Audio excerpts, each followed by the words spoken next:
যে আবেদ আলী মাদারীপুর নিয়ে যেভাবে ট্রল শুরু করছে, যে মানুষটা হিস্টোরিটা কিরকম বা কেন, যে জিনিসটা মানুষটা জানানো দরকার, যে মানুষটা জানানো দরকার ছিল যে আবেদ আলী একজন সাধারণ একজন মানুষ ছিল, একজন গাড়ির ড্রাইভার ছিল।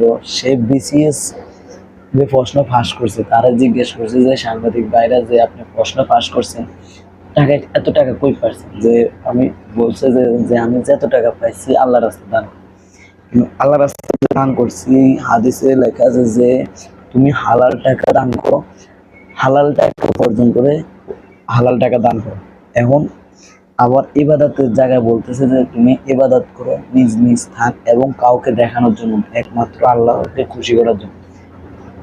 এখন তিনি ফেসবুকে নামাজ পড়ে তিনি বিভিন্ন কক্সবাজার গাড়ি ড্রাইভিং এবং যে উনি কি বিমানবন্দরে যে পোস্ট করছে ফেসবুকে, বা দ্বিতীয় দিন ওনার ছেলে একটা পোস্ট করছে যে ওনার বাবা নামাজ পড়তেছে, যেখানে যায় নামাজ আদায় করে নেয়। ঠিক আছে, আমরা মানে এটা আমাদের শিক্ষণীয় যে আমরা যে জায়গায় যাই নামাজ 5 ওয়াক্ত নামাজ আমাদের আদায় করা দরকার। কিন্তু উনি যে লক্ষ লক্ষ টাকা মারা দিচ্ছে বা সরকারে মারা দিচ্ছে, উনি তো হারাম।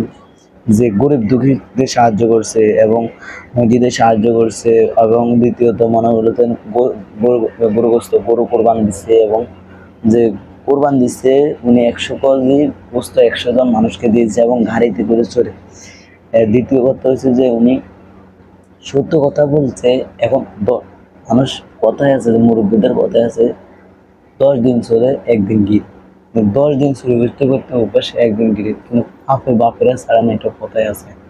একটা কথা, যদি আবেদ আলী এত লক্ষ লক্ষ কোটি কোটি টাকা পাইছে এবং বাড়ি গাড়ির মালিক, যে তার ছেলেকে বিদেশে পড়াশোনা করছে, এত টাকা পাইছে কই?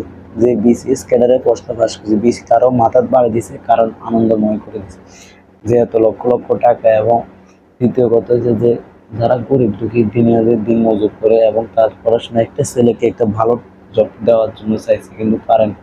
এই আবেদ আলী যাদের টাকা ছিল তাদের কাছে প্রশ্ন ফাঁস করছে, প্রশ্ন ফাঁস করে এখন কোটি কোটি টাকা মালিক হয়েছে, এবং ভালো ভালো মানে এই মানুষের কাছে তার ছবি।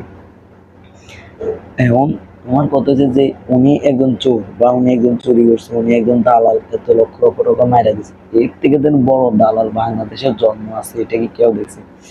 যে আমাদের সাংবাদিক ভাইরা যেন ওই আবেদ আলীকে নিয়ে এক ভিডিও বানায়, ভিডিওর পর ভিডিও তৈরি করে, যে সাংবাদিক ভাইরা দেখে না। যে এখন ধরা আবেদ আলী ভাই মুখে দিয়ে তো বাইর করার পরে তো তুমি ধরা খাইছে। যদি আমাদের মতো দেখবেন যে মনে করলেন ভিতরে ভিতরে কোটি কোটি টাকা বাংলাদেশে পাচার করে দিয়েছে বিদেশে, এদের বাড়ি গাড়ি বিএমডাব্লিউ মার্সিডিজ, এই ল্যান্ড ওভার গাড়িগুলা, বিলাসবহুল গাড়ি বিলাসবহুল পাড়ি, এদের অভাব নেই। কিন্তু ওই আবেদ আলী এই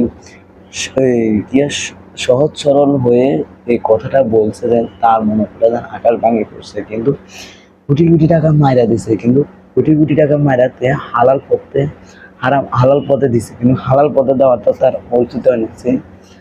হারাম টাকা হালাল পথে দিছে, কিন্তু এটা হচ্ছে হাদিসে লেখা যায় তুমি হালাল টাকা ইনকাম করো, হালাল টাকা দাও, হারাম টাকা দিও না, হারাম টাকা থেকে বিরত রাখো।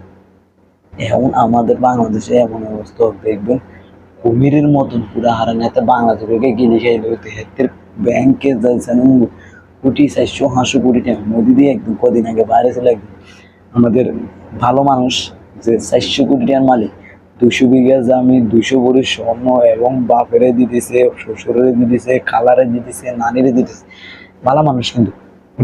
কিন্তু ওনার চেয়ে সামান্য নিম্নস্তর একজন গাড়ির ড্রাইভার হয়ে এরকম করছে মানুষের সাহায্য। কিন্তু পথে 400 বিঘা জমি এবং 200 বিঘা জমি, এখন যে 200 বিঘা জমি, এইগুলা নিয়ে আমাদের বাইরে মাতামাতি করে অত্যাচার 70 লক্ষ টাকা বা 2-3 কোটি টাকা, 5 কোটি 20 কোটি টাকা মারা দিয়েছে। অত্যাচার 400-500 কোটি টাকা মারে বিদেশ চলে গেছে, এতে কিন্তু ভালো মানুষ। কিন্তু মানুষের জায়গা তুলিত বাড়ি দিয়ে, মানুষের জায়গা এত তো আরেকজনের তুলিত বাড়ি দিয়ে জায়গা নেই। এতে তো বিসিএস প্রশ্ন পাশ করে একটা যে মানুষের কারো উপকার করছে, এই যে মানুষের আবার একদিন দিয়ে উপকার করে আরেকজন মানুষের দিচ্ছে। কিন্তু অর্থের তো মনে করলেন কুমিরের মতন হেতে হেডে গিয়ে করছে, এরকম হেতে খাই মানুষের টিয়া বুকুন খায়, হেতে এত বড় করছে, সব হারাম টিয়া। এতে বিদেশ চলে গেছে, বিদেশ যায়, বিদেশ এইগুলো নিয়ে আমাদের মাথামাতি। কিন্তু অত্যাচার 20 কোটি না 30 কোটি মারে কেটে নিল, চারশো হাঁসু কোটি টাকা হেঁটে বিদেশ পাচার করে দিতে তো মামামি করে বিদেশ হয়েছে। এই কিন্তু আমাদের সাংবাদিক বাইরে কোনো প্রশ্ন নেই। প্রশ্ন হয়েছে যে আবেদ আলী বড্ডা টু বিজ্ঞার হাঞ্জাবিকে মারে আল্লাহ নামাজ হয়েছে, যে বলছে যে আমি যেসব টাকা ইনকাম করছি এইসব টাকা আমি আল্লাহ রাস্তা দেন, এটাই তার অপরাধ হয়েছে। কিন্তু কতে যেন কোটি কোটি টাকা মারি মানুষের জায়গা পর্যন্ত মারা দিচ্ছে, এটা কোনো অপরাধ না, এটা কোনো কিছু না। এটা ওই দামা চাপা দিয়ে নেবো কদিন অলরেডি দিয়ে লেছে, একটার পর একটা দামা চাপা দিয়ে লেছে। কিন্তু আমাদের বাংলাদেশ এমন দেশ যে কোনো কিছু মনে করলেন না, নদীতে বাড়ছে রাইসাল ফাইবার বাড়ে না, এই বাংলাদেশের ভিতর দিয়ে ট্রেন ঢুকেছে। দ্বিতীয়ত এমন কথা হলো আবেদ আলী ওই মোদিদি কিন্তু ওই দুর্নীতি এতে 400 কোটি টাকা মালিক এতরও দামা চাপে। এখন আবেদ আলী দি ভিডিও বানাইতে বানাইতে ওই এতটা চাপা গেছে। এখন আবেদ আলীটা যখন কদিন ভিতরে দেখবেন আবেদ আলী যদিও কেন ইয়ে হয়, তাহলে মনে করলেন আবেদ আলীও দামা চাপ পড়ে গেছে। এটা আমার